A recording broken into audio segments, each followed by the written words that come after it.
இந்த கடைசி நாட்களிலே நீங்களும் நானும் முற்றிலும் ஆவிக்குள்ளாக நிரப்பப்பட்டது மாத்திரமல்ல, 24 மணி நேரமும் ஆவியானுடைய நிறைவை காத்துக் கொண்டவர்களாக பரிசுத்த ஆவியானவருடைய வழிநடத்துதலின்படி எல்லா காரியத்திலும் நாம் செயல்பட நம்மை ஒப்புக்கொடுக்கிறோம். 15ஆம் அதிகாரம் முதல் வசனம் 4வது வசனம்.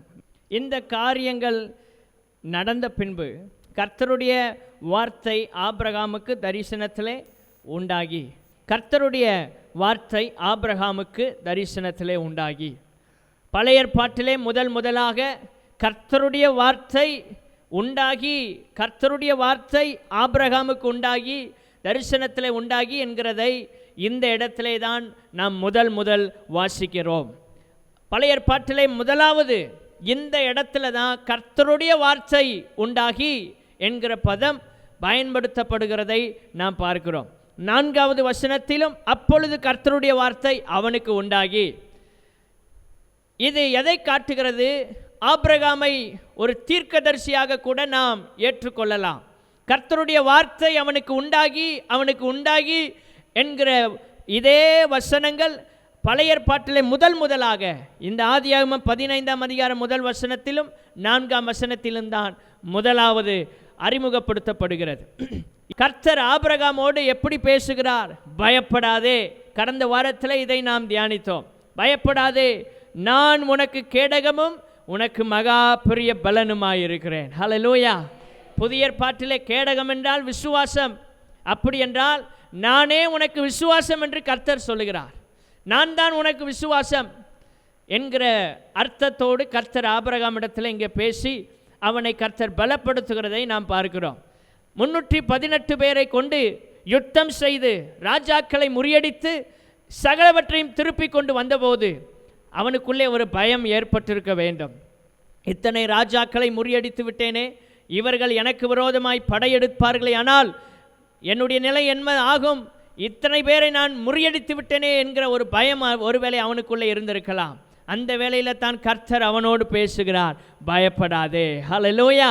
இந்த உலகத்தில் எப்பேற்பட்ட மனிதர்களையும் ஆண்டவர் அநேக முறை பயப்படாதே என்கிற வார்த்தையை அவர் பயன்படுத்தி இருக்கிறார். ஆபிரகாமுக்கு மாத்திரமல்ல, கடந்த வாரத்தில் தியானித்தோம். அப்போஸ்தலனாகிய பவுலை பார்த்து சொல்லுகிறார், யோசுவாவை பார்த்து சொல்லுகிறார். இப்படியாக தேவனுக்காக மிக வல்லமையாக பிரகாசித்த மனிதர்களை கூட கர்த்தர் பயப்படாதே என்று சொல்லுகிற ஒரு நிலையை நாம் பார்க்கிறோம். ஆண்டவர் அவ்வப்போது தன்னுடைய வார்த்தையினால் தன்னுடைய மக்களை, ஜனங்களை பலப்படுத்துகிறார். இந்த இடத்திலே ஆபிரகாமை கர்த்தர் தைரியப்படுத்தி பலப்படுத்தி அவனை இன்னும் விசுவாசத்திலே ஒருபடி மேலே ஏறி வரும்படியாக அவனுக்கு கர்த்தர் கிருபை பாராட்டுகிறார். அவன் கீழ்ப்படுகிறான். ஆண்டவர் சொன்ன வார்த்தைகளுக்கெல்லாம் கீழ்ப்படிய விசுவாசத்திலே ஆபிரகாம் முன்னேறி கொண்டே இருக்கிறான். ஒரு படி மேலே ஏறி சென்று கொண்டே இருக்கிறான். இப்பொழுது ஆபிரகாம் சொல்லுகிறார், அடியனுக்கு பிள்ளை இல்லை. தன்னுடைய இயலாமையை ஒத்துக்கொள்கிறார். ஆண்டவரே, எனக்கு பிள்ளை இல்லை ஆண்டவரே, எப்படி நீர் சொல்லுகிற வாக்குத்தத்தங்கள் நிறைவேற முடியும்? அவனுடைய ஒரு ஏக்கத்தை இந்த இடத்துல நாம் பார்க்கிறோம்.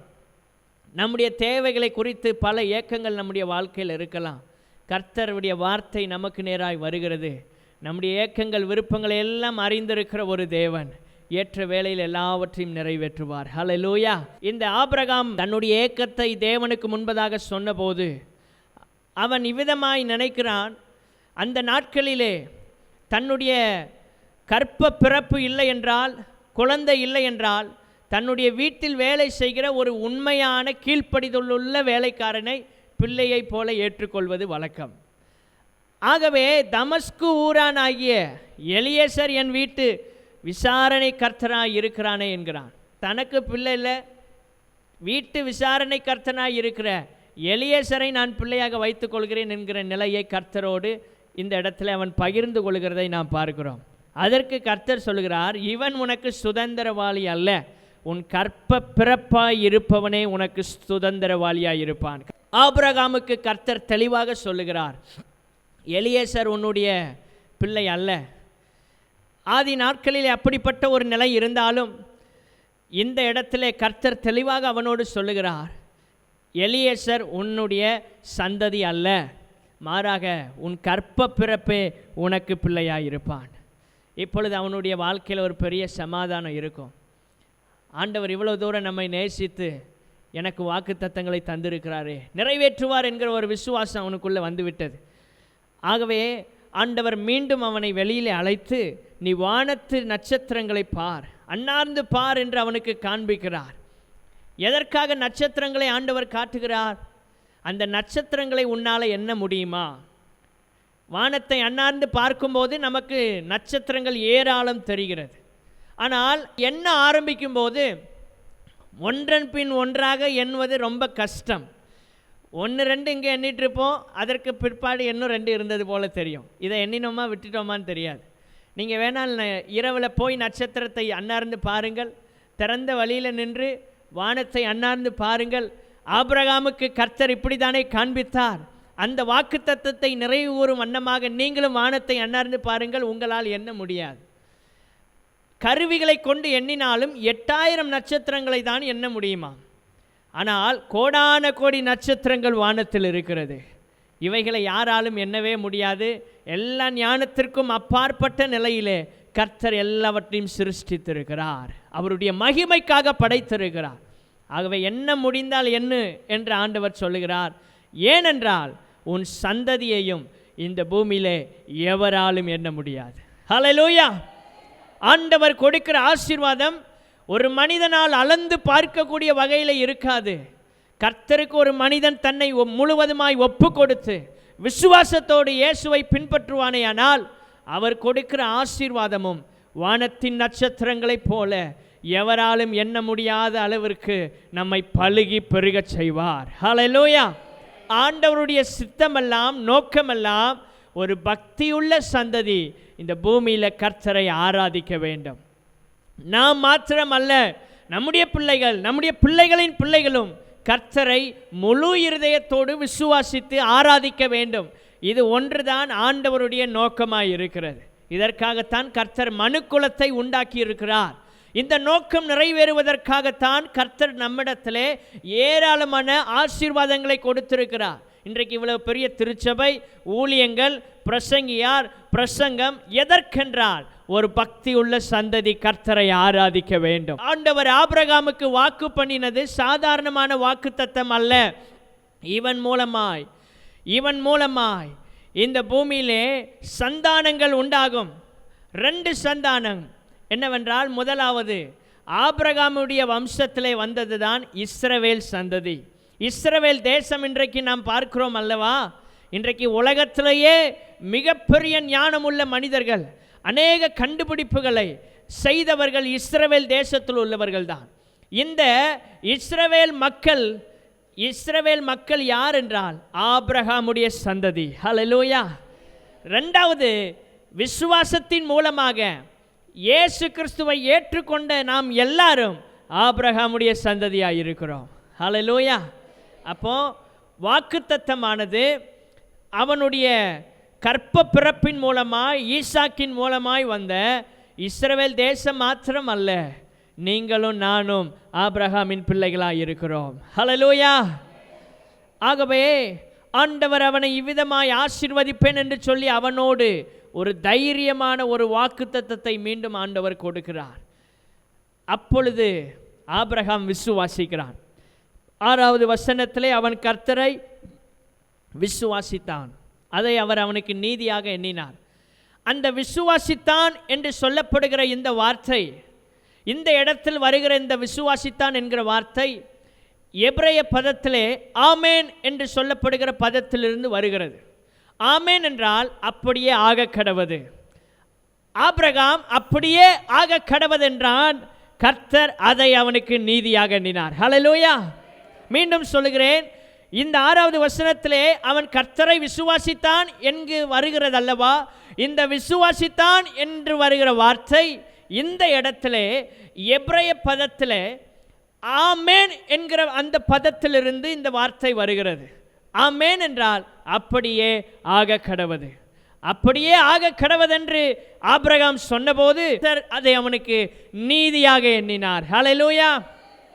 நீங்களும் நானும் கர்த்தர் கொடுக்கிற வாக்குத்தத்தங்களை அப்படியே ஆக கடவதென்று ஏற்றுக்கொள்ளும் போது அதை அவர் நமக்கு நீதியாக எண்ணுகிறார். ஹல்லேலூயா. ஆண்டவர் கொடுக்கிற வாக்குத்தத்தங்களை நாம் அப்படியே ஆக கடவதென்று ஏற்றுக்கொள்வதற்கு நீங்களும் நானும் தயாராக இருக்க வேண்டும். விசுவாசிக்கிறவர்கள் ஒரு அல்லேலூயா சொல்லலாமா? இத்தனை வாக்குத்தத்தங்களை ஆபிரகாமுக்கு கர்த்தர் காண்பித்த போது அப்படியே ஆக கடவதென்று ஆபிரகாம் சொன்னான். கர்த்தர் அதை அவனுக்கு நீதியாக எண்ணினார். ஆதியாகமம் 6வது அதிகாரம் 9வது வசனத்திலே நாம் பார்க்கும்போது, நோவா தன் காலத்தில் இருந்தவர்களுக்குள்ளே நீதிமானும் உத்தமனுமாய் இருந்தான். நோவாவை குறித்து நீதிமான் என்று கர்த்தரை சாட்சி கொடுக்கிறார். வேதம் நமக்கு சாட்சி கொடுக்கிறது. இந்த இடத்திலே ஆபிரகாமுக்கு அவனுடைய விசுவாசம், அவன் கிரியைகளிலே காண்பித்த விசுவாசம், கர்த்தர் அதை அவனுக்கு நீதியாக மாற பண்ணினார். ஹல்லேலூயா. நோவா நீதிமானாய் இருந்தான். ஆபிரகாமுக்கும் கர்த்தர் அதை நீதியாக எண்ணினார். 6வது அதிகாரம் 9ஆம் வசனத்தை வாசித்தோம். யோபு 12வது அதிகாரம் 14ஆம் வசனத்தை நாம் வாசிக்கும் போது யோபுவை குறித்தும் வேதம் இவ்விதமாய் சொல்லுகிறது. நீதிமான் என்று சொல்லப்பட்டிருக்கிறது. யோபு 12:4ஆம் வசனத்திலே, என் சிநேகிதரால் நான் நிந்திக்கப்பட்டு தேவனை நோக்கி பிரார்த்திப்பேன், அவர் எனக்கு மறு உத்தரவு அருளுவார். உத்தமனாகிய நீதிமான் பரியாசம் பண்ணப்படுகிறான். அவனை குறித்து சொல்லுகிறான், உத்தமனாகிய நீதிமான். நம்முடைய வாழ்க்கையில் நீதியை கர்த்தர் விரும்புகிறார். நீதிமான்களாய் நீங்களும் நானும் வாழ வேண்டும் என்று கர்த்தர் நம்மிடத்திலே எதிர்பார்க்கிறார். ஹல்லேலூயா. இந்த தேசத்தை உனக்கு சுதந்திரமாக கொடுக்கும் பொருட்டு உன்னை ஊர் என்னும் கல்தேயருடைய பட்டணத்திலிருந்து அழைத்து வந்த கர்த்தர் நானே. அவனுடைய விசுவாசத்தை பார்த்தபோது அதை அவனுக்கு அவர் நீதியாக எண்ணினது மாத்திரமல்ல, ஆபிரகாமோடு கர்த்தர் ஒரு உடன்படிக்கையை செய்கிறார். நம்முடைய விசுவாசத்தை பார்த்து ஆண்டவர் அப்படியே விட்டு போகிறவர் அல்ல. உங்களோடு என்னோடு ஒரு உடன்படிக்கையையும் கர்த்தர் செய்ய விரும்புகிறார். அது என்ன உடன்படிக்கை என்றால், 9ஆம் வசனத்திலே 3 வயது கிடாரி. 3 வயது கிடாரி என்றால் கன்றுக்குட்டியை ஈனாத 3 வயதுக்கு உட்பட்ட ஒரு பசு, குட்டி போடாத கன்றுக்குட்டி ஈனாத ஒரு பசு. அப்படிப்பட்ட அந்த கிடாரி ஒன்று. 2வது 3 வயது வெள்ளாட்டையும் 3 வயது ஆட்டுக்கடாவையும், ஒரு காட்டுப்புறா ஒரு புறா குஞ்சையும் என்னிடத்தில் கொண்டு வா என்றார். மற்ற 5 காரியங்களை இங்கே ஆண்டவர் சொல்லியிருக்கிறார். அந்த நாட்களிலே உடன்படிக்கை செய்கிறவர்கள் இப்படியாக செய்வார்கள். ஆண்டவர் அந்த வழக்கத்தின்படியே ஆபிரகாமுக்கு சொல்லுகிறார், இவை எல்லாவற்றையும் அவிடத்தில் கொண்டு வந்து அவைகளை நடுவாக துண்டிக்க வேண்டும். இந்த 3, ஒரு கிடாரி, ஒரு வெள்ளாடு, ஒரு ஆட்டுக்கடா, இந்த 3ஐயும் நடுவாக துண்டித்து 2 பகுதிகளையும் எதிரெதிரே வைக்க வேண்டும். எதிரெதிரே வைக்க வேண்டும். இதுதான் உடன்படிக்கைக்குரிய ஒரு வழக்கமாய் அந்த நாட்களில் இருந்தது. அந்த பட்சிகளை அவன் துண்டிக்கவில்லை. இப்படிப்பட்ட சமயத்தில் கார் இருள் வந்து மூடிவிட்டது. அவனுக்கு சூரியன் அஸ்தமிக்கும் நேரத்தில் ஆபிரகாமுக்கு அயர்ந்த நித்திரை வருகிறது. கொஞ்சம் நல்லா தூங்கிட்டார். கர்த்தர் அவனோடு பேசுகிறார். அவன் தேவனோடு பேசி கொண்டிருக்கிறான். உடன்படிக்கை சமயத்தில் அவனுக்கு அயர்ந்த நித்திரை வருகிறது. கர்த்தர் அப்பொழுது பேசுகிறார். 13ஆம் வசனத்தில், உன்னுடைய சந்ததி எகிப்திலே 400 வருஷம் உபத்திரவப்படுவார்கள். யாத்திராகமம் 12வது அதிகாரம் 40வது வசனத்தை நீங்கள் வாசித்து பார்க்கும்போது, யாத்திராகமம் 12வது அதிகாரம் 40வது வசனத்தில், இஸ்ரவேல் புத்திரர் எகிப்திலே குடியிருந்த காலம் 430 வருஷம். இது என்ன 400 வருஷம் என்று இங்கே சொல்லப்பட்டிருக்கிறது, இங்கே 430 என்று சொல்லப்பட்டிருக்கிறது என்றால், இந்த 400 வருஷம் என்கிற எண்ணிக்கை உண்மையான 430 வருடங்களின் முழுமையாக்கப்பட்ட ஒரு எண். ஹல்லேலூயா. இந்த 400 வருஷம் என்று சொல்லுகிறோமே, இந்த எண்ணிக்கை உண்மையான 430 வருடங்களின் முழுமையாக்கப்பட்ட ஒரு எண் தான் 400 வருடங்கள். ஹல்லேலூயா. ஆனால் கணக்குக்கு 430 வருஷம் இருந்தாங்க. இந்த உண்மையான எண் 430 தான். அதில் முழுமையாக்கப்பட்ட எண் 400 வருடங்கள். இந்த வருடங்கள் உன்னுடைய சந்ததி அங்கே அடிமைகளாக இருப்பார்கள் என்று கர்த்தர் ஆபிரகாமோடு பேசிவிட்டார். இந்த சமயத்தில் ஆண்டவர் இவனுடைய மரணத்தை குறித்தும் சொல்லுகிறார். நீ சமாதானத்தோடே உன் பிதாக்களிடத்தில் சேருவாய். 15ஆம் வசனத்தில் நல்ல முதிர் வயதிலே அடக்கம் பண்ணப்படுவாய், ஆனால் 4ஆம் தலைமுறையில் அவர்கள் இவ்விடத்துக்கு திரும்ப வருவார்கள். கரங்களை உயர்த்தி ஒரு அல்லேலூயா சொல்லலாமா? அவனுடைய மனதின் ஏக்கத்தை அறிந்த தேவன் அடிமைகளாய் உன் சந்ததி வாழும் என்று சொன்னபோது அவனுடைய மனம் துடித்திருக்கும். அதோடு ஆண்டவர் அவனை விடலை. திரும்ப 4வது தலைமுறையிலே இதே தேசத்திற்கு உன் சந்ததியை நான் திரும்ப கொண்டு வருவேன் என்று கர்த்தர் வாக்கு பண்ணுகிறார். ஹல்லேலூயா! வாக்குத்தத்தத்தின் ஒரு பகுதியை மாத்திரம் ஆண்டவர் காட்டுகிற தேவன் அல்ல, பிற்பாடு என்ன நடக்கும் என்பதையும் கர்த்தர் ஆபிரகாமுக்கு சொல்லிவிட்டார். அவனுக்குள்ள ஒரு தைரியம் வந்திருக்கும். இந்த துண்டங்களின் நடுவாக உடன்படிக்கை செய்கிற இரு குழுவினரும் நடந்து செல்ல வேண்டும்.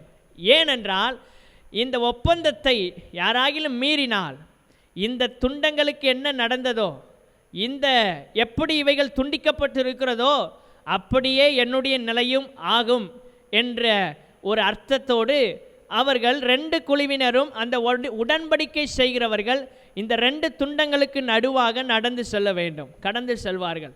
ஒன்றுக்கொன்று எதிர்பக்கத்தில் வைத்திருக்கிறாங்க. கிடாரியை வெட்டி உடம்பை பாதியை வெட்டி எதிர் பக்கம் இருக்கிறது. இந்த 2க்கும் நடுவில் எப்படி 3 காரியங்களை வெட்டி அதிலே வைத்திருக்கிறார்கள்.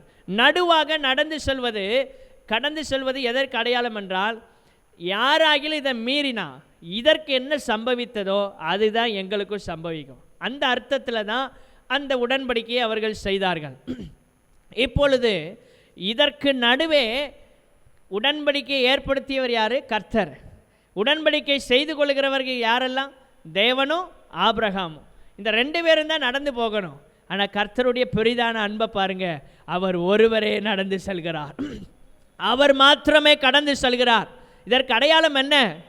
ஆண்டவர் ஆபிரகாமுக்கு வாக்குத்தத்தம் கொடுத்தது மாத்திரமல்ல, உடன்படிக்கை செய்தது மாத்திரமல்ல, உடன்படிக்கைக்குரிய அந்த நிபந்தனைகள், வாக்குத்தத்தங்களுடைய நிபந்தனைகளையும் உடன்படிக்கைக்குரிய ஒப்பந்தத்தையும் அவரே நடுவாக சென்று நிபந்தனையற்ற ஒரு வாக்குத்தத்தத்தை, நிபந்தனையற்ற ஒரு உடன்படிக்கையை ஆபிரகாமோடு கர்த்தர் ஏற்படுத்துகிறார். ஹல்லேலூயா!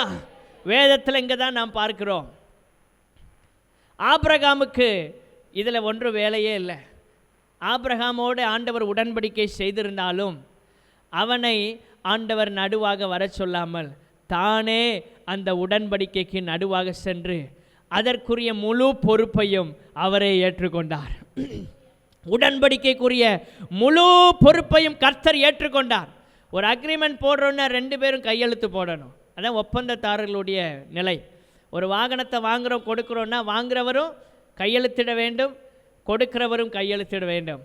இங்கே கர்த்தர் என்ன செய்கிறார் பாருங்க, கொடுக்கிறவர் மாத்திரமே முழு வாக்குத்தத்தங்களுக்கும் நிபந்தனையற்ற ஒரு ஆசீர்வாதங்களை கொடுப்பது மாத்திரம் அல்ல, ஒப்பந்தத்திற்கும் உடன்படிக்கைக்கும் அவரே முழு பொறுப்பாய் மாறுகிறார். ஹல்லேலூயா! ஆபிரகாமுக்கு அங்கே வேலை இல்லை, கர்த்தரே அதற்கு முழு பொறுப்பாய் மாறிவிட்டார். ஆண்டவர் அவனுடைய விசுவாசத்தை பார்க்கிறார், அதை அவனுக்கு நீதியாக எண்ணினார். உடன்படிக்கை செய்கிறார். உடன்படிக்கையில் கர்த்தரே முழு பொறுப்பையும் எடுத்துக்கொள்கிறார். உடன்படிக்கையில் ஆபிரகாமுக்கு அங்கே பொறுப்பு இல்லை, கர்த்தரை அதை ஏற்படுத்தினார், அவரே நிறைவேற்றி முடிக்கிறார். அந்த சூரியன் அஸ்தமித்து காரில் உண்டான பின்பு கர்த்தர் அவைகளின் நடுவே கடந்து போகிறார். அதான் உடன்படிக்கைக்கு அவரே பொறுப்பு ஏற்கிறார். கர்த்தர் உடன்படிக்கைக்கு நடுவே கடந்து செல்கிறார். அந்த துண்டங்களின் நடுவே கடந்து போகிற அக்கினி ஜுவாலையும் தோன்றினது. நியாயப்படி இருவரும் போக வேண்டும். இங்கே கர்த்தர் ஒருவரை அதற்குரிய முழு பொறுப்பையும் எடுத்துக்கொள்கிறார். 17ஆம் வசனத்தில், எரேமியா 34ஆம் அதிகாரம் 18ஆம் வசனத்தில் நாம் வாசிக்கும் போது, எரேமியா 34ஆம் அதிகாரம் 18ஆம் வசனத்தில், என் முகத்துக்கு முன் பண்ணின உடன்படிக்கையின் வார்த்தைகளை நிறைவேற்றாமல் என் உடன்படிக்கையை மீறின மனுஷரை நான் துண்டங்களின் நடுவாக கடந்து போகும்படி அவர்களை 2ஆக துண்டித்த கன்றுக்குட்டியை போல் ஆக்குவேன். இதான் அந்த உடன்படிக்கைக்குரிய நிலை. அந்த உடன்படிக்கையை மீறினால் அது நடுவே கடந்து போனார்கள் அல்லவா, யார் மீறினார்களோ அவர்களை அதை போல செய்து விடுவேன் என்று சொல்லுகிறார். அவர்களும் துண்டிக்கப்பட வேண்டும். உடன்படிக்கையை ஒப்பந்தத்தை மீறுகிறவர் யாரோ அவர்கள் துண்டிக்கப்பட வேண்டும். ஆகவே தான் இந்த இடத்துல ஆபிரகாமை கர்த்தர் அழைக்காமல் அவன் மேல் வைத்த அன்பு, அவன் மூலமாக ஒரு பெரும் சந்ததி உருவாக வேண்டும் அல்லவா, கர்த்தரே கடந்து போய் அந்த உடன்படிக்கைக்கு அவரே முழு பொறுப்பாய் மாறிவிட்டார். ஹல்லேலூயா. அவனை கஷ்டப்படுத்தவில்லை, கர்த்தரே முழு பொறுப்பையும் எடுத்துக்கொண்டார். புதிய ஏற்பாட்டு காலத்திலே புதிய உடன்படிக்கையை நாம் பெற்றிருக்கிறோம். இயேசுவை விசுவாசிக்கும் போது அவர் மூலமாய், அவர் இரத்தத்தின் மூலமாய் புதிய உடன்படிக்கைக்கு நாம் பாத்திரவான்களாய் மாறிவிடுகிறோம். ஹல்லேலூயா. இந்த புதிய உடன்படிக்கையை ஏற்படுத்தியவர் யார்? கர்த்தராகிய இயேசு கிறிஸ்து ஒருவரே. அவரே இந்த புதிய உடன்படிக்கையை நமக்கு ஏற்படுத்தி இருக்கிறார். ரோமர் 4வது அதிகாரம் 3ஆம் வசனத்தை வாசிக்கும் போது, ரோமர் 4வது அதிகாரம் 3வது வசனம், வேத வாக்கியம் என்ன சொல்லுகிறது? ஆபிரகாம் தேவனை விசுவாசித்தான், அது அவனுக்கு நீதியாக எண்ணப்பட்டது. கலாத்தியர் 3வது அதிகாரம் 6வது வசனம், கலாத்தியர் 3:6 அப்படியே ஆபிரகாம் தேவனை விசுவாசித்தான், அது அவனுக்கு நீதியாக எண்ணப்பட்டது. யாக்கோபு 2வது அதிகாரம் 23வது வசனம், யாக்கோபு 2வது அதிகாரம் 23ஆம் வசனம், அப்படியே ஆபிரகாம் தேவனை விசுவாசித்தான், அது அவனுக்கு நீதியாக எண்ணப்பட்டது என்கிற வேத வாக்கியம் நிறைவேறிற்று, அவன் தேவனுடைய சிநேகிதன் எண்ணப்பட்டான். ஆண்டவருக்கு அவன் ஃப்ரெண்டாக மாறிட்டான். 3 இடத்துல, ஆதியாகமத்தில் பார்க்குறோம், ரோமரில் பார்க்குறோம், கலாத்தியரில் பார்க்குறோம், யாக்கோபில் பார்க்குறோம். இந்த 4 இடங்கள்லையும் ஆபிரகாம் கர்த்தரை விசுவாசித்தான். மீண்டும் சொல்லுகிறேன், ஆதியாகமம் 15ஆம் அதிகாரம் 6ஆம் வசனம், ரோமர் 4ஆம் அதிகாரம் 3ஆம் வசனம், கலாத்தியர் 3ஆம் அதிகாரம் 6வது வசனம், யாக்கோபு 2வது அதிகாரம் 23ஆம் வசனம். இவை எல்லாவற்றையும் நீங்கள் வாசித்து பார்க்கும்போது ஒரே காரியம்தான் சொல்லப்பட்டு இருந்தாலும் கர்த்தர் அவனுடைய விசுவாசத்தை எவ்வளவாய் கனப்படுத்தி இருக்கிறார் என்பதை நீங்களும் நானும் கண்டுகொள்ள முடியும். ஹல்லேலூயா. பழைய ஏற்பாட்டோடு நிறுத்தாமல் புதிய ஏற்பாட்டிலும் 3 இடங்களில் கர்த்தர் இதே வசனத்தை நினைவு கூர்ந்திருக்கிறார். ஹல்லேலூயா. உங்களுடைய விசுவாசத்தை கர்த்தர் பார்க்கிறார், என்னுடைய விசுவாசத்தை கர்த்தர் பார்க்கிறார். இந்த இரவு நேரத்தில் ஆண்டவருடைய வாக்குத்தத்தங்களை பெற்றுக்கொள்வதற்கு நீங்கள் அவரை விசுவாசிக்க ஆயத்தமாக இருக்கிறீர்களா? அதை அவர் உங்களுக்கு நீதியாக எண்ணுவார். ஆபிரகாமை போல ஆமென் என்று சொல்ல முடியுமா? நாம் பெற்றுக்கொள்வதற்கு தயாராக இருக்கிறோமா? ஆண்டவருடைய வாக்குத்தத்தங்கள் நம்முடைய வாழ்க்கையில் ஆம் என்றும் ஆமென் என்றும் நிறைவேற வேண்டும்.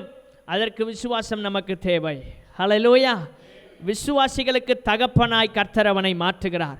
ரோமர் 4வது அதிகாரம் 11ஆம் வசனத்திலே அவனை கர்த்தர் எவ்விதமாய் ஆசீர்வதித்து மேன்மைப்படுத்தினார் என்பதை நீங்கள் அறிந்து கொள்ள முடியும்.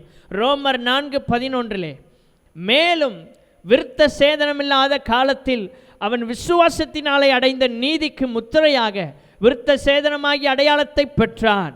விருத்த சேதனமில்லாதவர்களாய் விசுவாசிக்கிற யாவருக்கும் நீதி எண்ணப்படும் பொருட்டாக அவர்களுக்கு அவன் தகப்பனாய் இருக்கும்படிக்கு. கரங்களை உயர்த்தி ஒரு அல்லேலூயா சொல்லுவோம்.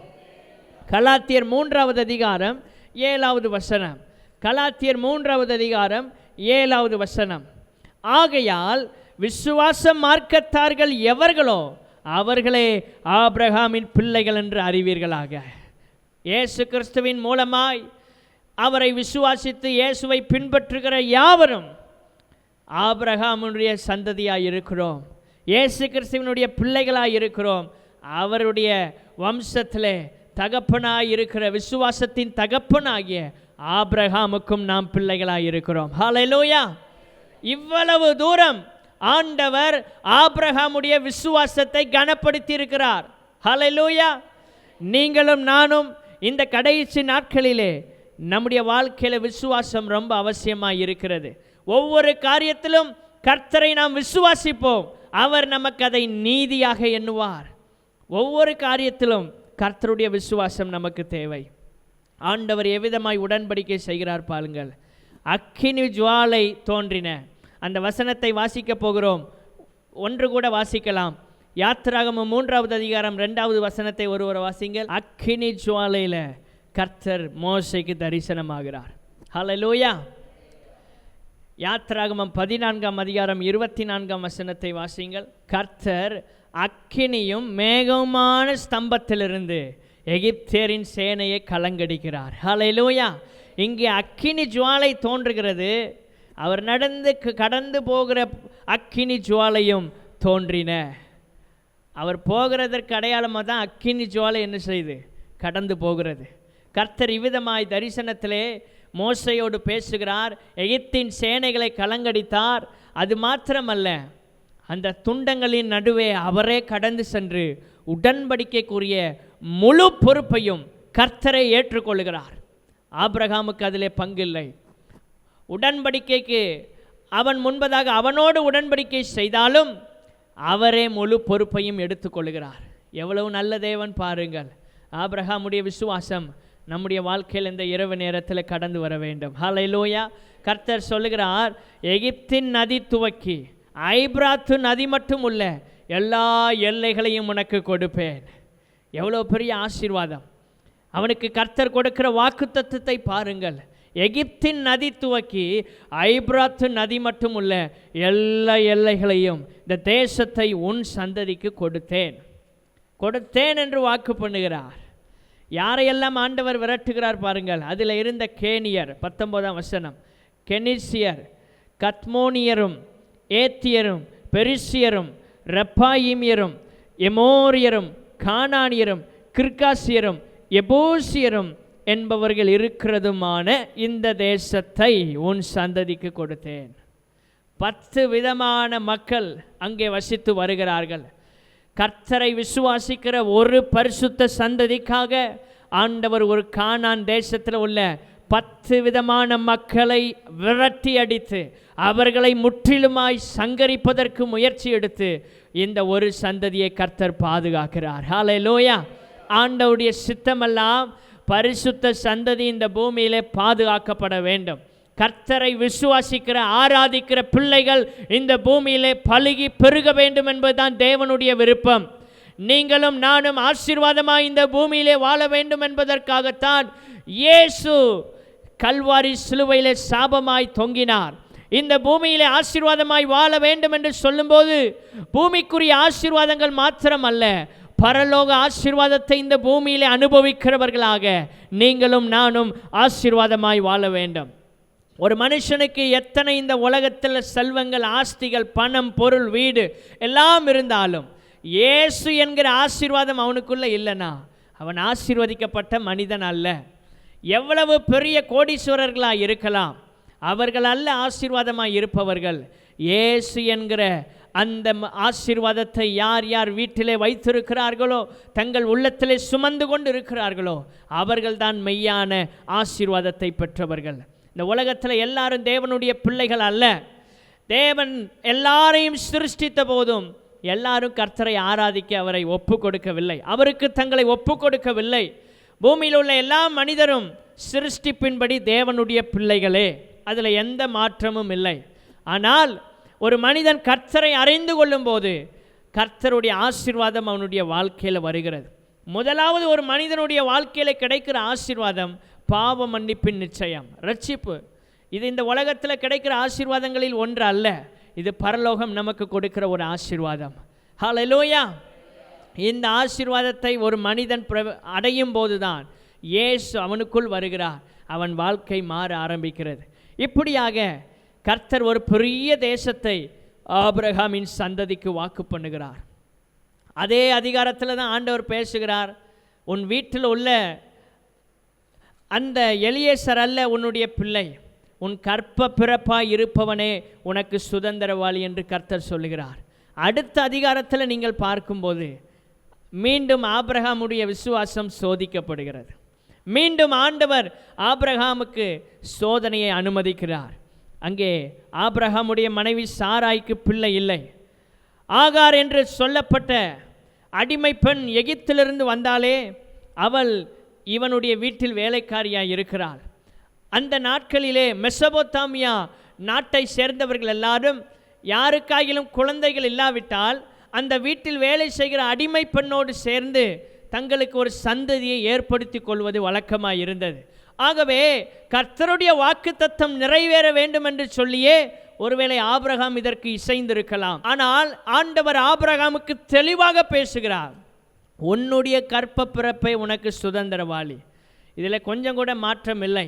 ஆனால் ஆபிரகாம் இந்த இடத்துல சாராயின் வார்த்தைக்கு செவி கொடுத்தான் என்று நாம் பார்க்கிறோம்.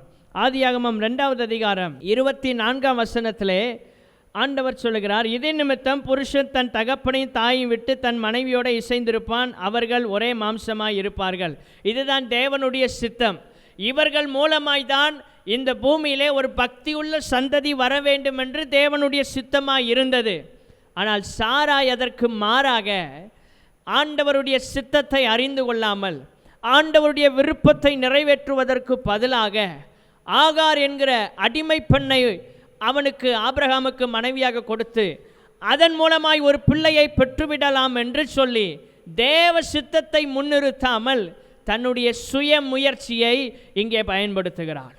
ஆண்டவருடைய பிள்ளைகள் எப்பொழுதும் எல்லா சமயத்திலும் ஆண்டவருடைய ஆலோசனையை பெறுவதற்கு நாட வேண்டும். கர்த்தருடைய வார்த்தை என்ன சொல்லுகிறது என்பதை நாம் கவனிக்க வேண்டும். ஆண்டவர் மீண்டும் மீண்டும் தெளிவாக வானத்தை எல்லாம் காண்பிக்கிறார். எதற்கென்றால் உன்னுடைய கற்ப பிறப்பை சுதந்திரவாளி, அதிலிருந்து இவ்வளவு பெரிய சந்ததி தோன்றும் என்று ஆண்டவர் அவனுக்கு தெளிவாக மீண்டும் மீண்டும் தரிசனமாகிறார். 15ஆம் அதிகாரத்தில் மாத்திரம் 2 முறை அவனுக்கு தரிசனமாகிறார். கர்த்தருடைய வார்த்தை உண்டாகி என்று 2 முறை சொல்லப்படுகிறது. ஆனால் அடுத்த அதிகாரத்தில் பார்க்கும்போது ஆபிரகாம் சாராளின் வார்த்தைக்கு செவி கொடுக்கிறான். ஆண்டவருடைய பார்வையில் இது மிகப்பெரிய பொல்லாப்பா இருந்தது. ஆண்டவர் இதை அனுமதிக்கவில்லை. ஆவிக்குரியவர்கள் முற்றிலும் தேவனை சார்ந்து வாழ வேண்டும். தேவன் கொடுத்த வாக்குத்தத்தங்களையே நாம் நம்பி வாழ்வோமேயானால் கர்த்தர் கொடுத்த வாக்குத்தத்தங்கள் நிறைவேறுவதற்கு ஆண்டுகள் ஓடினாலும் காலங்கள் சென்றாலும் கர்த்தர் ஒரு நாள் நிச்சயம் நிறைவேற்றுவார். அவர் பொய் சொல்ல மனிதன் அல்ல, மனம் மாற மனுபுத்திரன் அல்ல. இங்கே சாராள் சுய முயற்சியை சார்ந்து செயல்படுகிறாள், சுயமாக முடிவெடுக்கிறாள். கர்த்தருடைய வார்த்தையை கவனிக்கவில்லை.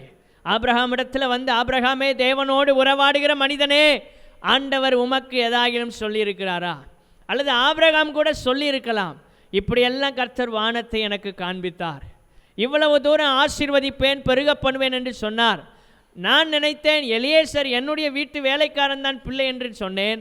கர்த்தர் அதற்கு இப்படியாக சொன்னார், உன் கற்ப பிறப்பு தான் சுதந்திரவாளி, அவன்தான் உன்னுடைய சந்ததி என்று கர்த்தர் சொன்னார் என்பதை கூட சாராளுக்கு சொல்லியிருக்கலாம், தெரியவில்லை. ஆனால் சாராள் இந்த இடத்துல அவசரமாக ஒரு முடிவெடுத்து, ஒருவேளை ஆண்டவுடைய வாக்குத்தத்தம் இப்படி நிறைவேறட்டும் என்று முடிவெடுத்தாலோ என்னவோ தெரியவில்லை, அவள் எடுத்த முடிவு கர்த்தரின் பார்வைக்கு விரோதமாக இருந்தது. ஆண்டவருடைய சித்தத்திற்கு விரோதமான ஒரு காரியத்திற்கு ஆபிரகாமும் இசைந்து போகிறான், செவி கொடுக்கிறான் என்று பார்க்கிறோம்.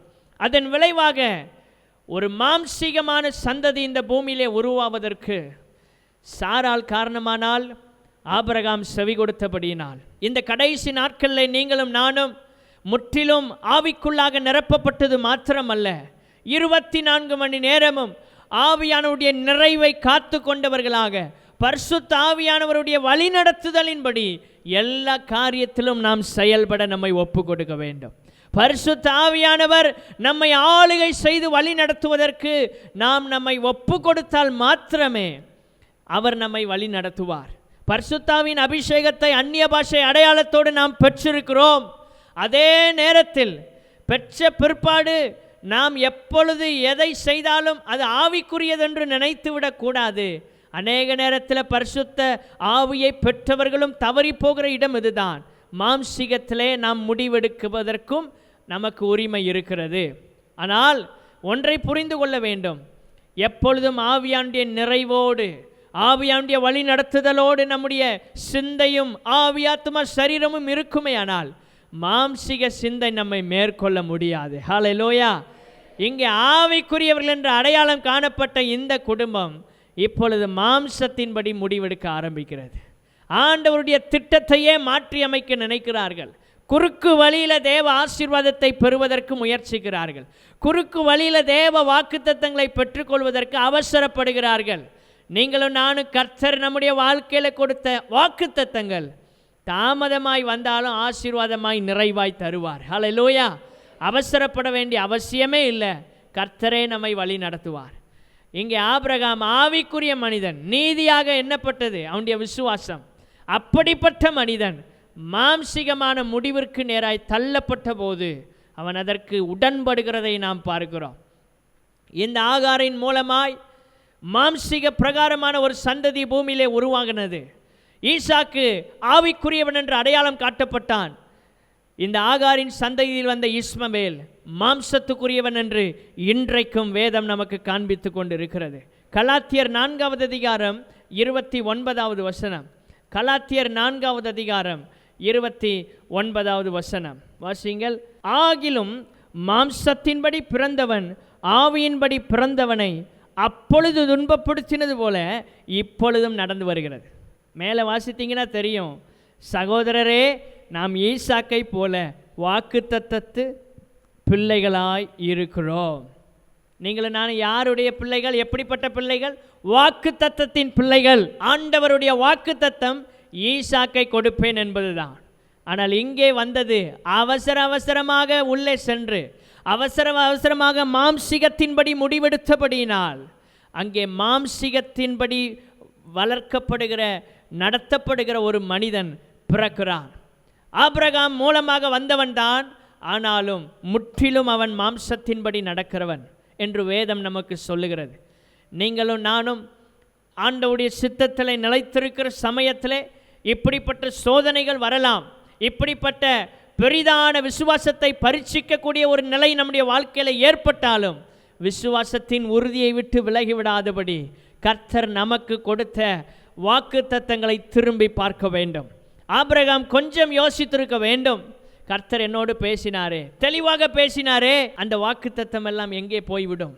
யோசிக்கவில்லை, உடனடியாக செவி கொடுக்கிறான். ஒரு காரியத்திலே இக்கட்டான நிலை வரும்போது பரிசுத்த ஆவியானவரின் மூலமாய் முற்றிலும் நிரப்பப்படுவோமே ஆனால் நீங்களும் நானும் சரியான முடிவெடுக்க முடியும்.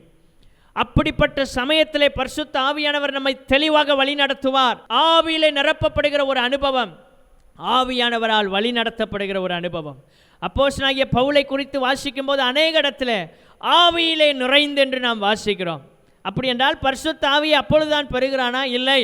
பரிசுத்த ஆவியை பெற்று வழி நடத்தப்படுகிற மனிதனாக இருந்த போதும் முற்றிலும் ஆவி ஆத்துமா சரீரம் முற்றிலும் ஆண்டவருக்கு ஒப்பு கொடுக்கப்பட்ட நிலையோடு ஆண்டவருடைய சித்தத்திற்கு காத்திருந்து அவருடைய நிறைவை பெற்றுக்கொண்டு செயல்படுவதுதான் ஆவியிலே நிறைங்கிற ஒரு அனுபவம்.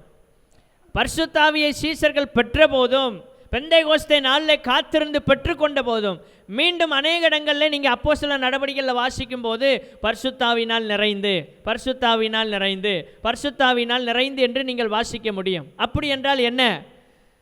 ஆவியை பெற்றவர்கள் தான், ஆனால் முற்றிலும் அந்த பரிசுத்த ஆவியானவருக்கு தன்னை ஒப்பு கொடுத்து அவர் முற்றிலும் ஆட்கொண்டு வழி நடத்துவதற்கு நம்மை ஒப்பு கொடுப்பது தான் ஆவியிலே முற்றும் நிறைகிற அனுபவம். அப்படிப்பட்ட ஒரு நிறைவு நம்முடைய வாழ்க்கையில் இருந்தால் எவ்வளவு இக்கட்டான நிலை வந்தாலும் சரியான முடிவை நாம் எடுக்க முடியும். நாம் எடுக்கிற முடிவுதான் பிற்காலத்திலே தேவ சித்தத்தை தீர்மானிக்கக்கூடிய ஒரு காரியமாக இருக்கலாம். இன்றைக்கு நாம் முடிவெடுப்பதிலே சிறிது நேரம் தவறும் போது, சிறிதாகிலும் விட்டு விலகும் போது பிற்காலத்திலும் அதற்கு உரிய பலனை நாம் அனுபவித்தே தீர வேண்டும். ஆபிரகாம் செய்த தவறு இன்றைக்கு வரைக்கும் உலகத்திலே நாம் அனுபவித்து கொண்டிருக்கிறோம். யாராலும் அதை மறுக்கவே முடியாது. அப்படிப்பட்ட ஒரு நிலையை வேதம் நமக்கு தெளிவாக சுட்டி காண்பிக்கிறது. அவன் செவி கொடுத்தான். அதன் மூலமாய் ஒரு மிகப்பெரிய மாம்சீகத்தின் சந்ததி இந்த பூமியிலே உருவெடுத்தது. மாம்சம் ஆவிக்கு விரோதமாகவும் ஆவி மாம்சத்துக்கு விரோதமாகவும் எப்பொழுது போராடி கொண்டே இருக்கும். நீங்களும் நானும் ஜெபிக்க வேண்டும் என்று நினைப்போம். ஜெபிக்க சிந்தை நம்முடைய வாழ்க்கையில் இருக்க வேண்டும் என்று விரும்பிக் கொண்டே இருப்போம். ஆனால் மாம்சம் நம்மை ஜெபிக்க விடாது. மத்தேயு எழுதின சுவிசேஷம் 26வது அதிகாரம் 41வது வசனத்திலே, நீங்கள் சோதனைக்குட்படாதபடிக்கு விழித்திருந்து ஜெபம் பண்ணுங்கள். ஆவி உற்சாகம் உள்ளது தான், மாம்சமோ பலவீனம் உள்ளது. ஆவி உற்சாகமாக இருக்கிறது, மாம்சம் பலவீனம் உள்ளதாக இருக்கிறது. கொஞ்ச நேரம் களைப்பாகும் போது சரீரம் தூங்குவதற்கு வாஞ்சிக்கும். ஆவி அந்த நேரத்தில் கொஞ்ச நேரம் ஜெபிக்கலாம் என்று வாஞ்சிக்கும், ஊழியம் செய்யலாம் என்று வாஞ்சிக்கும். இது இந்த உலகத்தில் நாம் வாழுகிற காலமெல்லாம் இந்த போராட்டம் நமக்கு உண்டு. நீங்கள் நினைக்கலாம், நான் இயேசுவை ஏற்றுக்கொண்டேன், ஆனாலும் உறுதியாய் பின்பற்றுகிறேன், எனக்கு மீண்டும் சோதனைகள் வருகிறதே, மீண்டும் போராட்டங்கள் வருகிறதே, மீண்டும் மாம்சம் என்னை மேற்கொள்ள முயற்சிக்கிறது என்று நீங்கள் கேட்கலாம். வேதம் சொல்லுகிறது, இந்த பூமியிலே ஒவ்வொரு மனிதனும் வாழும் காலமெல்லாம் அவனுக்கு சோதனைகள் வரும். எப்பேற்பட்ட வயதுள்ள மனிதனாய் இருந்தாலும் அவனையும் பாவ சோதனை மேற்கொள்வதற்கு முயற்சிக்கும். ஆவியின் பலத்தினால் அந்த மாம்சயத்தின் ஆசைகளை, இச்சைகளை நாம் அழிப்போமையானால் தேவ சித்தத்தை நிறைவேற்ற முடியும். கரங்களை உயர்த்தி ஒரு அல்லேலூயா சொல்லலாமா? ஆவியினாலே நாம் மாம்சத்தின் கிரியைகளை மேற்கொள்ள வேண்டும். ரோமர் 8:6 ரோமர் 8வது அதிகாரம் 6ஆம் வசனத்திலே, மாம்ச சிந்தை மரணம், ஆவியின் சிந்தையோ ஜீவனும் சமாதானமுமா. மாம்ச சிந்தை மரணத்தில் கொண்டு போய் விடுகிறது. தற்காலத்திலே அது ஆசீர்வாதத்தை பெறுவதற்கு வாஞ்சிப்பது, திடீரென்று ஒரு ஆசீர்வாதம் நம்முடைய வாழ்க்கையில் வர வேண்டும் என்று துடித்து, அந்த துடிப்பின் மூலமாக தற்காலிகத்திலே சந்தோஷத்தை கொடுப்பது போல தெரிந்தாலும் முடிவிலே அது மரணத்திலே கொண்டு விடும் என்பதை அறிந்து கொள்ள வேண்டும். மனுஷனுக்கு செம்மையாய் தோன்றுகிற வழி உண்டு, அதன் முடிவோ மரண வழிகள். அடிக்கடி இந்த வசனத்தை நான் பிரசங்கத்தில் உபயோகப்படுத்துவது வழக்கம். ஏனென்றால் மிக மிக முக்கியமான ஒரு வசனம். நீதிமொழிகள் 14ஆம் அதிகாரம் 12ஆம் வசனத்திலும், நீதிமொழிகள் 16வது அதிகாரம் 25ஆம் வசனத்திலும் இந்த ஒரே வசனம் சொல்லப்பட்டிருக்கிறது. மனுஷனுக்கு செம்மையாய் தோன்றுகிற வழி உண்டு. ஆரம்பத்தில் வழி நன்றாக போவது போல தெரியலாம், முடிவோ மரண வழிகள். அதான் மாம்சத்தின் சிந்தை, ஆவியின் சிந்தையோ ஜீவனும் சமாதானமுமாம். ஹல்லேலூயா! ஆவியின்படி முடிவெடுக்க போறீங்களா, மாம்சத்தின்படி முடிவெடுக்க போறீங்களா? ஆவியானவர் பார்க்கிற பிரகாரமாய் பார்க்க போகிறோமா, உலக மனுஷன் பார்க்கிற பிரகாரமாய் பார்க்க போகிறோமா? ஒரு பிரச்சனை, போராட்டம், எதிர்ப்பு, தடைகள், சோதனைகள் வரும்போது உலக மனுஷன் சிந்திக்கிற விதமாய் சிந்தித்தால் நீங்களும் மாம்சத்துக்குரியவர்களே. ஆனால் அப்படிப்பட்ட சோதனைகள், போராட்டங்கள் மேற்கொள்ள நினைக்கும் போது, நம்மை அழிப்பதற்கு முயற்சிக்கும் போது, ஆவியானுடைய ஒத்தாசையோடு, ஆவியின் நிறைவோடு நீங்களும் நானும் பரிசுத்த ஆவியானவரின் வழி நடத்துதலுக்கு முற்றிலும் நம்முடைய ஆவியாத்ம சரீரத்தை ஒப்பு கொடுக்கும் போது ஆவியானவர் நம்முடைய வாழ்க்கையில் எல்லாவற்றையும் மேற்கொள்வதற்கு பலன் தருகிறார். ஹல்லேலூயா! ஆவியின் சிந்தையோடு வாழ்வோமேயானால் ஜீவனையும் சமாதானத்தையும் பெற்றுக்கொள்வோம். ரோமர் 8வது அதிகாரம் 13ஆம் வசனத்திலே, மாம்சத்தின்படி பிழைத்தால் சாவீர்கள், ஆவியினாலே சரீரத்தின் செய்கைகளை அழித்தால் பிழைப்பீர்கள்.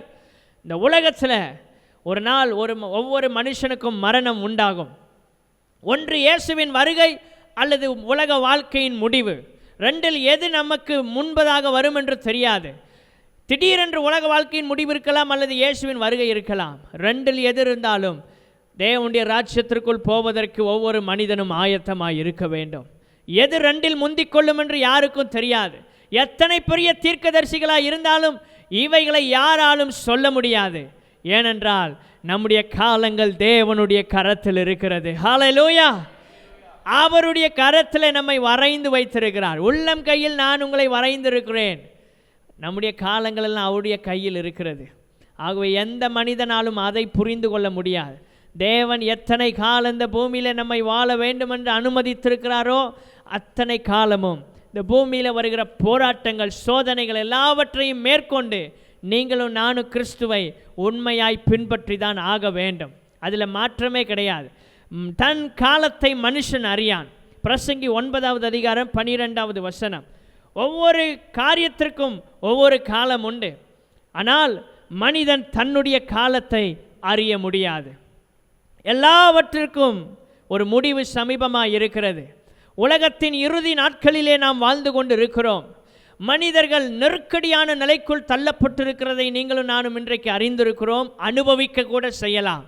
இனி வரக்கூடிய காலம் இதைவிட கொடிதான காலமாக இருக்கும்.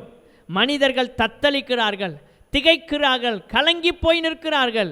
அப்படிப்பட்ட நேரத்தில் வேதம் சொல்கிறது, மனுஷனுக்கு தன் காலத்தை குறித்த அறிவில்லை, தன் காலத்தை மனுஷன் அறியான். ஆனால் ஒன்று தேவனுடைய பிள்ளைகளுக்கு தெரியும், உலக வாழ்க்கையின் முடிவு இருந்தாலும் இயேசுவின் வருகை இருந்தாலும் நித்திய பரலோகத்தை நான் அடைவேன் என்கிற விசுவாசம் நமக்குள்ளே மாத்திரம் இருக்கிறது. உலக மனுஷனுக்கு இந்த விசுவாசம் நம்பிக்கை கிடையாது. உலக மனுஷனுக்கு இந்த எதிர்பார்ப்பும் கிடையாது.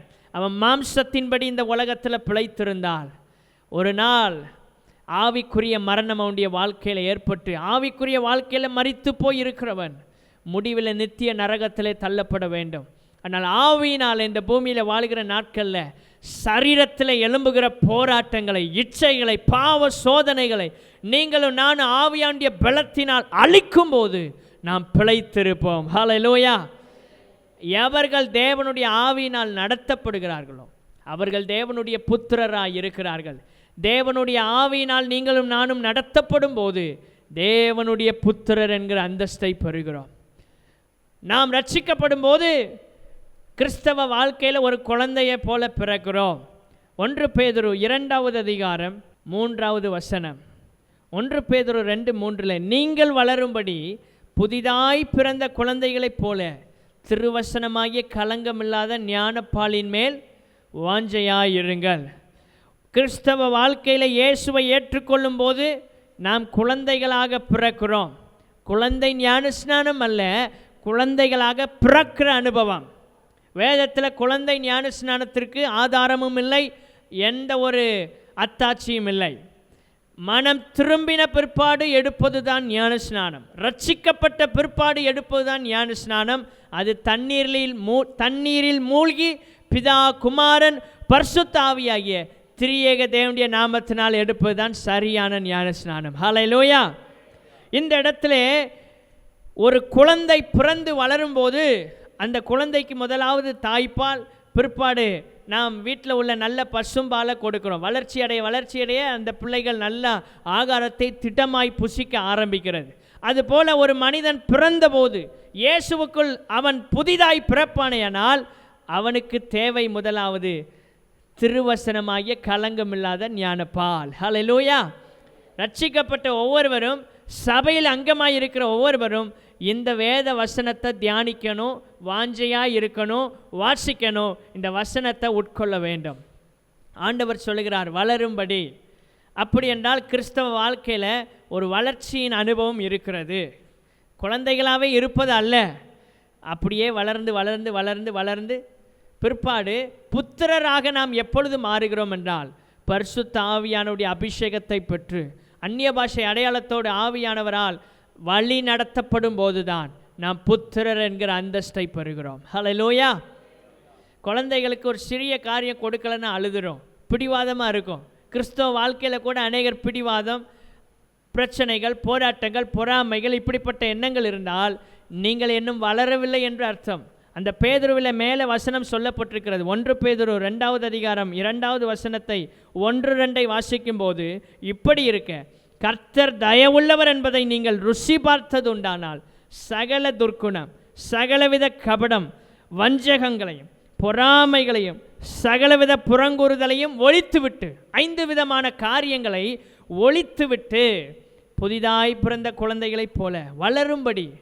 வேதம் அப்படி தான் ஆரம்பிக்கிற வசனம். வளரும்படி, குழந்தைகளாக இருப்பதல்ல, வளரும்படி அந்த வசனத்தின் மேல் வாஞ்சையாக இருக்க வேண்டும். இந்த இரவு நேரத்தில் வாஞ்சையோடு தேவ வசனத்தை கேட்க வந்திருக்கிற உங்களை கர்த்தர் மெய்யாய் ஆசீர்வதிப்பாராக. உங்கள் குடும்பங்களை கர்த்தர் ஆசீர்வதிப்பாராக.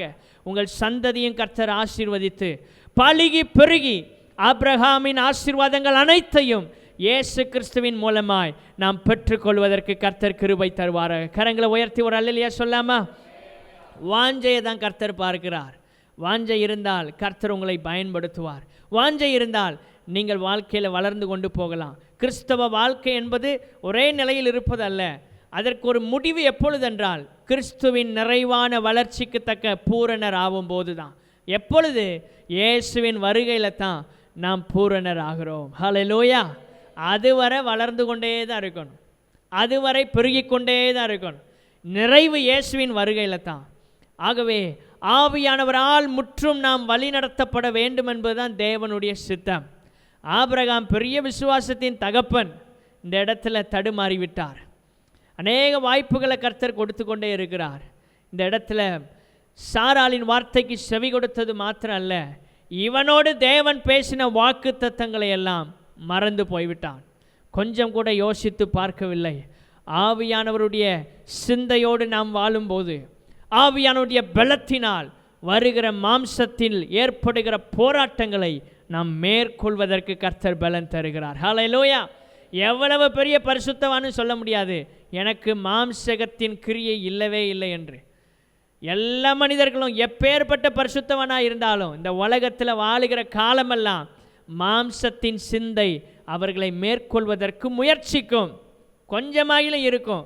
ஆனால் ஆவியின் நிறைவினால் அதை அழித்து கொண்டு போய்கொண்டே இருப்பார்கள் பரிசுத்தவான்கள். ஹல்லேலூயா. நீங்களும் நானும் சொல்ல முடியாது, எனக்கு மாம்சத்தின் சிந்தையே இல்லை, முற்றிலும் நான் ஆவியின் சிந்தையாக இருக்கிறேன் என்று எவராலும் சொல்ல முடியாது. மாம்சிகத்தின் சிந்தை எல்லா மனிதனுக்குள்ளே இருக்கும், எப்பேற்பட்ட பரிசுத்தவானாக இருந்தாலும் இருக்கும். ஆனால் ஆவியின்படி நடந்து ஆவியானவருக்கு முற்றிலும் நம்மை ஒப்பு கொடுத்து ஆவி ஆத்துமா சரீரம் முழுவதை முற்றிலும் ஆவியானவர் ஆட்கொள்வதற்கு இடம் கொடுத்தால் ஆவியின் செய்கையினால் மாம்சத்தின் கிரியைகளை நாம் அழிக்க முடியும். ஹல்லேலூயா. ஆவியானுடைய செயல்பாடுகள், ஆவியானுடைய கிரியை நம்முடைய வாழ்க்கையில் பெருக பெருக பெருக மாம்சத்தின் கிரியைகள் கொஞ்சம் கொஞ்சமாக குறைந்து கொண்டே இருக்கும். அந்த அளவை குறைக்க முடியும், மேற்கொள்ள முடியாமல் தடுக்க முடியும். ஆனால் இல்லவே இல்லை என்று யாராலும் சொல்ல முடியாது. மாம்சத்தின் கிரியை இந்த மாம்சம் இருக்கும் வரைக்கும் எல்லாருக்குள்ளும் இருக்கும். ஆகவே நீங்கள் பயப்பட வேண்டாம். சில நேரம் ஜெபம் பண்ணுறோம் நினைக்க முடியலையே, ஆவியானவரின் பலத்தினால் மேற்கொள்ளுங்க. அந்த போராட்டம் எல்லாருக்கும் கடைசி மட்டும் உண்டு, யாருக்கும் இல்லை என்று சொல்ல முடியாது. நீங்கள் சில நேரத்தில் இயேசு அறிந்த பிற்பாடும் எனக்கு அந்த போராட்டங்கள் சிந்தை வருகிறதே என்று நினைத்து குழம்பிவிட வேண்டாம். அந்த சிந்தை வரலாம், ஆனால் மேற்கொள்வதற்கு ஆவியின் பலனை கர்த்தர் வைத்திருக்கிறார். சிந்தை வரும்போது மாம்சத்திற்கு இடம் கொடுத்து பாவத்தில் விழும்போது பெரிய பாதிப்பை நாம் சந்திக்க வேண்டிய நிலை வரும். பாவம் செய்கிற ஆத்துமா சாகும் என்று வேதம் சொல்லுகிறது. பாவத்திலே ஒரு மனிதன் வாழும்போது மரணத்திலே அது முடிவடைகிறது. பாவம் ஒரு மனிதனை அழிப்பதற்கு போதுமானது. ஆரம்பத்தில் சந்தோஷத்தை கொடுக்கிறது, ஆரம்பத்தில் பாவம் விரும்பப்படக்கூடிய ஒரு வகையில் காட்சியளிக்கிறது, ஆரம்பத்தில் பாவம் தொடக்கூடிய வகையில் இருக்கிறது. ஆனால் முடிவிலே நம்முடைய சமாதானத்தை குலைத்து நித்திய நரகத்திலே நம்மை கொண்டு சேர்த்துவிடும். பார்ப்பதற்கு பாவம் அழகாக தோன்றலாம், ஏவாளுக்கு கனி பார்ப்பதற்கு அழகாக தோன்றினது. ஆனால் முடிவிலே தேவ மகிமை இழந்து பாவ சாயலாய் மாறினார்கள். இதான் பாவம் செய்கிற கொடிதான பயங்கரமான காரியம். உலகத்தில் எந்த மனிதனும் பாவத்திலிருந்து விடுதலை பெறவில்லை என்றால், இயேசு என்கிற வாசலுக்குள் அவன் பிரவேசிக்கவில்லை என்றால் ரட்சிப்பு இல்லை, நித்திய பரலோகம் இல்லை. அவன் எத்தனை கோயில் குளங்களுக்கு போனாலும், புண்ணிய ஸ்தலங்களுக்கு ஏறினாலும் இறங்கினாலும், பாத யாத்திரையாய் நடந்து சென்றாலும், கால்களிலே பாதரட்சை அணியாமல் அவன் பல காரியங்களை செய்தாலும், அவன் செய்கிற தான தர்மங்களோ அவனுடைய புண்ணியங்களோ அவனுடைய தன்னுடைய சரீரத்தை வருத்தி ஓடுகிற காரியங்களோ அவனை நித்திய பரலோகத்திற்கு கொண்டு செல்லவே முடியாது. இயேசு ஒருவரை நித்திய பரலோகத்திற்கு செல்வதற்கு வழியாய் இருக்கிறார், சத்தியமாய் இருக்கிறார், ஜீவனாய் இருக்கிறார். ஹல்லேலூயா. ஆகவே இந்த கடைசி நாட்களில் வாழுகிற நாம் எல்லாரும் ஆவியானவரோடு முற்றிலும் இணைந்து வாழ ஒப்பு கொடுப்போம். இந்த பூமியிலே வாழுகிற காலத்திலே உங்களுக்கும் எனக்கும் போராட்டங்கள் வரலாம், பிரச்சனைகள் நம்மை மேற்கொள்வதற்கு வரலாம். ஆனால் ஆவியின் சிந்தையோடு மாம்சத்தின் செய்கைகளை அழிப்பதற்கு தேவன் கிருபை தருவாராக. ஹல்லேலூயா. ஒரு நாள் இயேசு வரும்போது சாவுக்கேதுவான இந்த சரீரங்களை அவர் உயிர்ப்பிக்க போகிறார். மாம்சத்தின்படி நாம் பிழைத்திருக்கிறோம், ஆனால் மாம்சத்தின்படி நாம் நடப்பதற்கு கடனாளிகளாய் அல்ல. மாம்சத்திலே நாம் பிழைத்திருப்பது உண்மை, ஆனால் ஆவியினால் மாம்சத்தின் செய்கைகளை நீங்களும் நானும் அழிக்க வேண்டும். ஒரு சிந்தை எழும்பும் போதே வேரோடு புடுங்கி எறிய வேண்டும். தேவனுக்கு விரோதமான சிந்தை, மாம்ச சிந்தை நம்மை தாக்க முயற்சிக்கும் போதே இயேசுவின் நாமத்தினால் அந்த சிந்தையை வெளியிலே துரத்தி எறிகிற ஒரு பரிசுத்தத்தை கர்த்தர் நம்மிடத்தில் எதிர்பார்க்கிறார். பரிசுத்தத்தை குறித்த ஒரு வாஞ்சை இந்த நாட்களில் நமக்கு அதிகமாய் தேவை. ஒவ்வொரு நாளும் ஜெபிக்கும் போது, ஆண்டவரே, ஆவியானவரே, என்னை இன்னும் பரிசுத்தமாக்கும். அதற்கு தான் பரிசுத்த ஆவியானவர் நமக்கு இந்த பூமியில் இருக்கிறார். பரிசுத்தம் இல்லாமல் ஒருவனும் தேவனை தரிசிப்பதில்லை. பரிசுத்த சிந்தையோடு இயேசுவை நாம் பின்பற்ற அழைக்கப்பட்டிருக்கிறோம். உலகம் மாயை, மாம்சமெல்லாம் அழிய போகிறது. இந்த உலகத்தில் நாம் பார்க்கிற யாவும் அனுத்தியமானவைகள். முகத்தின் அழகு மாறிவிடும், சௌந்தரியம் மாறிவிடும், எல்லாம் அழிந்து போய்விடும். ஆனால் ஒன்றே ஒன்றுதான் நித்திய வாழ்க்கைக்குள் நம்மை கொண்டு செல்லும். என்ன தெரியுமா? அதுதான் இயேசு என்கிற வாசலுக்குள் ஒரு மனுஷன் வரும்போது, அவரை இந்த உலகத்திலே நாம் அனுபவிக்கும் போது, அவர் மூலமாய் நித்திய பரலோகத்திற்கு செல்லுகிறோம். ஹல்லேலூயா. இந்த பூமி நிரந்தரமானது அல்ல. நீங்களும் நானும் காத்து கொண்டு இருக்க வேண்டும். எப்பொழுது என் இயேசு வருவார்? இந்த சரீரத்தில் நாம் ஏங்கி தவித்து கொண்டு இருக்கணும் இயேசுவுக்காக. இந்த பாவ சரீரத்தை விட்டு விட்டு என்றைக்கு முற்றும் கர்த்தருக்கு நான் ஒப்பாக போகிறேன். எத்தனை பேருக்கு அந்த வாஞ்சை இருக்கிறது? அப்போஸ்தலனாகிய பவுல் அடிக்கடி அதை தான் நிருபங்கள் எழுதுகிறார். ரோமர் 8வது அதிகாரத்தில் வாசிக்கும்போது, மேலும் தேவனுடைய புத்திரர் வெளிப்படுவதற்கு சிருஷ்டியானது மிகுந்த ஆவலோடு காத்து கொண்டு இருக்கிறது. 8:19 ரோமர் 8ஆம் அதிகாரம் 19வது வசனம். தேவனுடைய புத்திரர் இயேசு கிறிஸ்து வெளிப்படுவதற்கு சிருஷ்டியாகிய நாம் ஆவலோடு காத்து கொண்டு இருக்க வேண்டும் என்று ரோமருக்கு அப்போஸ்தலனாகிய பவுல் தன்னுடைய நிருபத்தில் எழுதுகிறார். நீங்களும் நானும் ஒரு பெரிய எதிர்பார்ப்போடு இந்த பூமியிலே வாழ வேண்டும். ஒரு பெரிய காத்திருப்பு நம்முடைய வாழ்க்கையில் இருக்க வேண்டும். என்னவென்றால், என் இயேசு எப்பொழுது வருவார்? எதை குறித்து நீங்களும் நானும் காத்திருக்கிறோம்? இயேசுவின் வருகை குறித்து காத்திருங்கள். அவர் வரும்போது அவரோடு ஒன்றாய் நாம் இருப்போம். ஹல்லேலூயா.